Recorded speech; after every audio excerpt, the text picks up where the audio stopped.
성도 여러분, 하루 동안 평안하셨습니까? 6월 22일 월요일에 DKBC 새벽 묵상을 시작하도록 하겠습니다. 어제도 말씀드렸지만 우리 토요일 날 참 많은 분들이 함께 해주셔서 너무 감사했고요. 어제 하루라도 좀 쉬셨으면 좋겠는데 우리 푹 쉬신 상태로 오늘 다시 일어나셔서 우리 하나님의 말씀과 함께 하루를 힘차게 시작하실 수 있으면 참 좋겠습니다. 우리가 오랜만에 구약으로 돌아와서 우리 민수기 1장부터 3장을 지난주 말에 함께 보셨는데 오늘은 그 다음 장인 4장을 보게 됩니다. 혹시라도 여러분들 민수기를 시작하시면서 이것도 좀 어려워졌는데 이런 생각이 드셨다면 저희 목회팀에서 잘 준비해서 우리 민수기를 재미있고 즐겁고 동시에 우리에게 교훈이 되는 그런 시간들로 묵상할 수 있도록 잘 준비해 보도록 하겠습니다. 오늘 민수기 4장으로 들어갑니다. 자, 이 민수기 4장은요, 레위 지파의 세 가문들이 어떻게 그 거룩한 성막을 관리하고 옮겨야 하는가, 이런 것들을 보여주는 본문입니다. 어떻게 보면 딱딱한 본문인데요. 여러분 오늘 통독하실 때 다음 두 가지를 한번 유의 깊게 살펴보시기 바랍니다. 먼저 첫 번째는요, 이 사명을 감당할 때 우리에게 필요한 경외함이라고 하는 감정입니다. 4장 20절에 보시면 그래서 그들이 함부로 성소 안으로 들어갔다가 순간적으로나마 거룩한 물건들을 보게 되어 죽는 일이 없게 하여야 한다, 이렇게 적혀 있습니다. 가장 거룩한 성물을 옮기는 고핫 자손이라 할지라도 제사장들이 철저하게 포장한 뒤에야만 메고 갈 수 있었습니다. 하나님께서 주신 사명을 감당할 때에는 익숙함에 빠지지 않는 아주 엄격한 경외함이 필요하다라는 것을 알려주는 그런 말씀이고요. 자, 두 번째는 각자에게 맡겨진 사명의 짐입니다. 자, 우리 세번역 성경 49절에 보면 한 사람 한 사람에게 할 일과 운반한 짐을 모세가 맡겼다, 이렇게 이제 되어 있습니다. 8,000명이 넘는 레위인들이 우왕좌왕하지 않도록 하나님께서 거룩한 공동체 안에 각자의 역할과 짐을 정확하게 나누어 주신 거죠. 우리 지난 토요일 날 우리 함께 많은 분들이 함께 하셨던 이 바자회 시간에도 우리 한 분께서 모든 사람들에게 할 일과 운반할 짐을 이렇게 맡겨주셨던 일이 있었는데 예수님께서, 하나님께서 모세를 시켜서 그렇게 하라고 하셨다라는 그런 말씀이 나옵니다. 이 하나님의 교회는요, 특정한 소수의 힘이 아니고 우리 성도 한 사람 한 사람이 각자에게 맡겨진 짐을 질서 있게 함께 지고 가는 그 동역을 통해서 세워진다라는 것을 묵상하시면서 오늘 말씀 통독하시면 좋겠습니다. 제가 봉독해 드리겠습니다. 주님께서 모세와 아론에게 말씀하셨다. 레위 자손 가운데서 고핫 자손을 따로 구별하여 가문별, 가족별로 인구를 조사하여라. 30살에서 50살까지 군대에 입대할 수 있는 이들로서 회막 일을 맡을 수 있는 사람의 수를 조사하여라. 고핫 자손은 회막 안에서 가장 거룩한 물건을 보살피는 일을 맡아야 한다. 진을 이동할 때에는 아론과 그의 아들들이 안으로 들어가서 칸막이 휘장을 걷어내려 그것으로 증거궤를 덮고 그 위에다 돌고래 가죽 덮개를 덮고 또 그 위에다가는 순청색 보자기를 덮은 다음에 채를 꿰다. 다음에는 늘 차려놓는 상 위에다가 청색 보자기를 펴고 그 위에다가 대접들과 종지들과 부어드리는 제물을 담는 병과 잔들을 놓고 늘 차려놓는 빵도 그 위에 놓는다. 이것들은 진홍색 보자기로 덮고 그 위에 다시 돌고래 가죽 덮개를 덮은 다음에 채를 꿰다. 그런 다음에는 청색 보자기를 가져다가 불 켜는 등잔대와 등잔과 부집개와 불똥 접시와 그것들과 함께 쓰는 모든 기름 그릇을 싸고 그 등잔대와 거기에 딸린 모든 기구를 다시 돌고래 가죽 덮개로 덮어서 들것 위에 얹는다. 다음에는 금제단 위에 청색 보자기를 깔고 그 위에 돌고래 가죽 덮개를 덮은 다음에 채를 꿰다. 성소 예식에 쓰는 그 밖의 모든 기구는 청색 보자기로 싸고 돌고래 가죽 덮개를 덮어 들것에 얹는다. 제단의 경우는 거기에 담긴 재를 모두 쳐내고 그 위에 자주색 보자기를 깔고 거기에다 예식에 쓰는 모든 기구, 곧 불 옮기는 그릇들과 고기를 집는 갈고리들과 부삽들과 쟁반 등 제단에 사용하는 모든 기구를 얹고 돌고래 가죽 덮개로 덮은 다음에 채를 꿰다. 진 이동을 앞두고 이렇게 아론과 그의 아들들이 거룩한 물건들과 그 물건에 딸린 모든 기구를 다 쌓아놓으면 비로소 고핫 자손이 와서 그것들을 둘러매고 간다. 이때에 거룩한 물건들이 그들의 몸에 닿았다가는 죽는다. 이처럼 회막에 거룩한 물건들을 옮기는 일은 바로 고핫 자손이 맡는다. 불 켜는 기름과 분향에 쓰이는 향품과 늘 바치는 곡식 제물과 성별하는 데 쓰는 기름을 비롯하여 온 성막과 그 안에 있는 거룩하게 구별하여 쓰는 모든 것과 거기에 딸린 기구들은 제사장 아론의 아들 엘르아살이 맡는다. 주님께서 모세와 아론에게 말씀하셨다. 너희는 고핫 가족들로 이루어진 갈래를 레위 사람 가운데서 끊어지지 않게 하여라. 가장 거룩한 물건에 가까이 갈 때에 그들이 죽지 않고 살게 하려면 아론과 그의 아들들이 함께 들어가서 그들 각자에게 할 일과 그들이 옮길 짐을 하나하나 정해 주어야만 한다. 그래서 그들이 함부로 성소 안으로 들어갔다가 순간적으로나마 거룩한 물건들을 보게 되어 죽는 일이 없게 하여야 한다. 주님께서 모세에게 말씀하셨다. 너는 게르손 자손도 가족별, 가문별로 인구를 조사하여라. 30살에서 50살까지 군대에 입대할 수 있는 이들로서 회마기를 맡을 수 있는 사람을 모두 등록시켜라. 게르손 자손의 가족들이 맡아서 해야 할 일과 메어야 할 짐은 다음과 같다.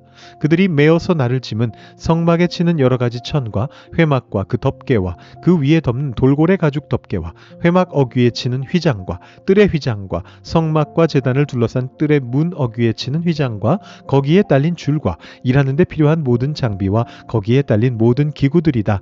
그들은 바로 이런 일을 해야 한다. 게르손 자손이 해야 하는 모든 일, 곧 짐 나르는 일과 그 밖의 일은 모두 아론과 그의 아들들의 지시를 받아서 해야 한다. 그러므로 너희는 게르손 자손이 짊어지고 갈 모든 짐을 그들에게 일러 주어야 한다. 이것들이 게르손 자손 가족이 회막에서 맡은 일이다. 그들은 제사장 아론의 아들 이다말의 감독 아래 이 임무를 수행하여야 한다. 너는 무라리 자손도 가문별, 가족별로 등록시켜야 한다. 30살에서 50살까지 군대에 나갈 수 있는 이들로서 회마기를 맡을 수 있는 사람을 모두 등록시켜라. 그들이 회막에서 하여야 할 모든 일은 다음과 같은 것들을 맡아서 옮기는 것이다. 그것들은 곧 성막 널빤지들과 가로다지들과 기둥들과 밑받침들과 뜰 둘레에 세우는 기둥들과 밑받침들과 말뚝들과 줄들과 거기에 딸린 모든 기구와 그들이 일하는 데 필요한 모든 것이다. 너희는 그들이 옮겨야 할 물품의 목록을 작성하여 그들에게 맡겨야 한다. 이 일들은 무라리 자손 가족들이 해야 할 일이다. 그들이 회막에서 맡은 여러 가지 일은 모두 제사장 아론의 아들 이다말의 감독을 받으며 해야 한다. 모세와 아론과 회중의 원로들은 가문별 가족별로 고핫 자손을 등록시켰다. 30살에서 50살까지 군대에 입대할 수 있는 이들로서 회막 일을 맡을 수 있는 사람을 가족별로 등록시키니 2750명이었다. 이들이 바로 고핫 가족에서 등록된 모든 이들로서 회막에서 일할 사람이었다. 모세와 아론은 주님께서 모세를 시켜 명하신 대로 그들을 등록시켰다. 게르손 자손 가운데서 가족별, 가문별로 등록된 이들은 30살에서 50살까지 군대에 입대할 수 있는 이들로서 회막 일을 맡을 수 있는 사람이었다. 가족과 가문을 따라 등록된 이들은 2630명이었다. 이들이 바로 게르손 자손 가족에서 등록된 모든 이들로서 회막에서 일할 사람이었다. 모세와 아론은 주님께서 명하신 대로 그들을 등록시켰다. 무라리 자손 가족 가운데서 가족과 가문별로 등록된 이들은 30살에서 50살까지 군대에 입대할 수 있는 사람으로서 회막 일을 맡을 수 있는 사람들이었다. 가족별로 등록된 이들은 3200명이었다. 이들이 바로 무라리 자손 가족에서 등록된 사람들로서 주님께서 모세를 시켜 명하신 대로 모세와 아론이 등록시킨 이들이었다. 모세와 아론과 이스라엘 원로들은 모든 레위 사람을 가문과 가족별로 등록시켰다. 그들은 모두 30살에서 50살까지 일을 감당할 수 있는 이들로서 회막의 짐을 운반할 사람이었다. 등록된 사람은 모두 8580명이었다. 주님께서 모세를 시켜 말씀하신 대로 한 사람 한 사람에게 할 일과 운반할 짐을 맡겼다. 주님께서 모세에게 명하신 대로 그들을 등록시킨 것이다. 아멘. 여러분, 통독 가이드에서 알려드린 대로 한번 말씀을 묵상해 보시면 좋겠고요. 오늘은 월요일이기 때문에 주일 말씀을 다시 한번 살펴보는 시간 가지겠습니다. 어제 말씀은 어떤 말씀이었죠? 바로 이사야서 60장의 1절부터 7절까지의 말씀이었습니다. 우리 개역개정 성경으로 제가 봉독해 드리겠습니다. 일어나라, 빛을 발하라. 이는 내 빛이 이르렀고 여호와의 영광이 내 위에 임하였음이니라. 보라, 어둠이 땅을 덮을 것이며 캄캄함이 만민을 가리려니와 오직 여호와께서 내 위에 임하실 것이며 그의 영광이 내 위에 나타나리니 나라들은 내 빛으로 왕들은 비치는 내 광명으로 나아오리라. 내 눈을 들어 사방을 보라. 무리가 다 모여 내게로 오느니라. 내 아들들은 먼 곳에서 오겠고 내 딸들은 안기어 올 것이라. 그때에 내가 보고 기쁜 빛을 내며 내 마음이 놀라고 또 화창하리니 이는 바다의 부가 내게로 돌아오며 이방 나라들의 재물이 내게로 옴이라. 허다한 낙타, 미디안과 에바의 어린 낙타가 네 가운데에 가득할 것이며 스바 사람들은 다 금과 유향을 가지고 와서 여호와의 찬송을 전파할 것이며 게달의 양 무리는 다 내게로 모일 것이요 느바요의 수량은 내게 공급되고 내 제단에 올라 기꺼이 받음이 되리니 내가 내 영광의 집을 영화롭게 하리라. 아멘. 올해 우리의 주제 말씀을 따라서 빛을 발하는 것을 함께 나누고 있는데요. 두 번째 시간으로 우리 특별히 선교에 대해서 함께 나누었습니다. 바벨론 포로가 해방되던 그때 고레스 왕이 칙령을 내렸을 때요. 대다수의 백성은 그 삶의 터전이 된 70년 동안 삶의 터전이 된 바벨론에 그대로 남게 되었고요. 10% 정도만이 예루살렘으로 돌아왔습니다. 그런데 그 예루살렘은 폐허였거든요. 그래서 예루살렘을 향해 온 사람들은 바벨론의 남은 자들을 원망했습니다. 그리고 남은 자들은 어떻게 했죠? 선을 긋고 방관했습니다. 그들 사이에 거리감이 생겨났습니다. 자, 오늘날 교회가 선교를 대하는 모습이 사실 이와 좀 닮아 있어요. 선교는 비행기 타고 떠나는 헌신자들의 몫이고 나는 그냥 뒤에서 수고하라고 박수 쳐주는 사람이다라는 그런 구경꾼의 마음이 우리에게 있을 때가 있습니다. 그런데 이 이사야 60장의 비전은요, 이 장벽을 허물어뜨리죠. 완전히 허물어뜨립니다. 영광의 빛이 비치자 성경은 선언합니다. 무리가 다 모여서 내게로 오느니라. 이게 아주 중요한 말이에요. 분열되어 있었던 사람들에게 하나님께서 보여주시는 비전입니다. 무리가 다 모여서 너에게로 오느니라. 이방의 낙타도 온다. 은금도 온다. 온 세상에서 너희를 향해서 사람들이 온다. 하나님의 역사를 돕기 위해서. 그런데 어떻게 하나님의 백성이 가는 자와 남는 자로 나뉘겠습니까? 사도 요한이 이렇게 말을 합니다. 신약성경에서요. 고향에 머물며 떠나는 선교사들을 후원하고 보내는 그 일상 속의 성도들을 향해서 선언합니다. 이는 우리가 진리를 위하여 함께 일하는 자가 되게 하려 함이라. 이렇게 선언합니다. 1962년에 케네디 대통령이 나사에 가서 청소부와 함께 대화를 나눕니다. 청소부에게 지금 무슨 일을 하고 있습니까? 라고 묻자 청소부가 이렇게 대답합니다. 나는 지금 복도를 닦고 있는 것이 아니고 인류를 달에 보내는 일을 돕고 있습니다. 라고 그렇게 말을 합니다. 여러분, 우리는 결코 방관자가 아닙니다. 우리 삶의 현장 속에서 굉장히 팍팍한 삶의 현장을 살아가고 있죠. 치열한 이민사회에서 살아남기 위해서 고생하고 있습니다. 땀 흘리면서 우리가 함께 그들을 위해서 기도하고 함께 밥 짓고 밥을 사 먹어주고 후원하고 함께하는 그 모든 시간들이 방관자의 시간이 결코 아닙니다. 하나님의 사역에 동참하는 시간입니다. 위대한 복음의 우주적인 사역, 하나님 나라가 확장되는 사역에 동참하게 되는 위대한 선교사로 우리들도 다 서게 되는 것입니다.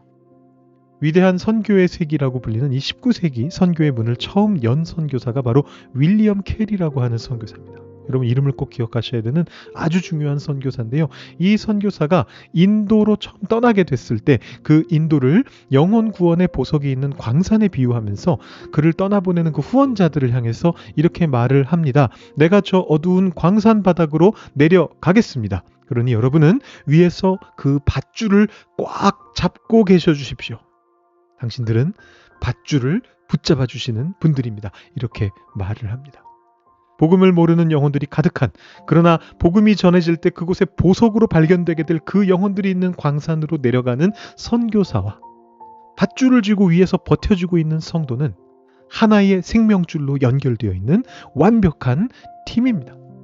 여러분, 전방부대가 아무리 강해도 식량을 대주는 보급선이 끊어지면 전멸하듯이 우리가 함께하는 기도의 시간들, 우리가 함께하는 모든 펀드레이징의 시간들, 그 모든 시간들은 영적 전투를 살려내는 거룩한 영적인 복음로가 됩니다. 성도 여러분, 우리 엊그제 바자회에서 참 수고 많이 하셨는데요. 앞으로도 우리가 또 펀드레이징 하게 되고 또 식탁의 교제를 나누게 되고 또 함께 중보기도하는 시간들을 가지게 될 텐데, 여러분, 이 시간들을 결코 단순히 지나가는 또 교회 행사가 있나 보다, 내가 그래도 집사니까 권사니까 장로니까 참여해야지, 이런 마음이 아니라 내가 정말 저들을 붙잡아주고 있는, 밧줄을 꽉 잡고 버텨서 그들을 광산 속으로 들여보내고 있는 내가 그런 참된 예배자이고 동역자이다라는 그런 마음을 가지고 함께 해주시면 너무 좋겠습니다. 우리 생명줄을 함께 거머쥐시는 위대한 동역자로 마음을 모으는 우리 모두가 될 수 있기를 바랍니다. 이번 주 나눔 질문은 이렇게 됩니다. 1번 질문은 이것입니다. 가족이나 친구가 먼 길을 떠날 때 넉넉한 마음으로 그들을 챙겨줬던 기억이 있다면 나누어 보십시오. 한 공동체라는 의식이 있다면 가족이나 가까운 친구가 떠나게 되면 챙겨주게 되죠. 넉넉한 마음으로 챙겨주게 되죠. 혹시 그런 기억이 있다면 한번 나누어 보시고요. 그렇다면 나도 밧줄을 잡아주는 자의 사명을 가지고 이 원주민 단기 선교에 동참할 수 있게 된다면 나는 무슨 일들을 할 수 있을까 한번 생각해 보시고 선교를 위해서 기도해 보시는 시간 가지시면 좋겠습니다. 여러분 한 1분, 2분 정도 제가 음악을 들려드리면서 이 나눔 질문 생각하실 수 있는 시간 오랜만에 드릴 테니까요. 한번 생각해 보시고 그 이후에 우리 기도 화면으로 바뀌게 되면 여러분 개인적인 기도 제목으로 묵상한 것 가지고 함께 기도하신 후에 오늘 새벽 시간 마무리하시면 좋겠습니다. 나눔 질문 나누시고 기도하는 시간 갖겠습니다.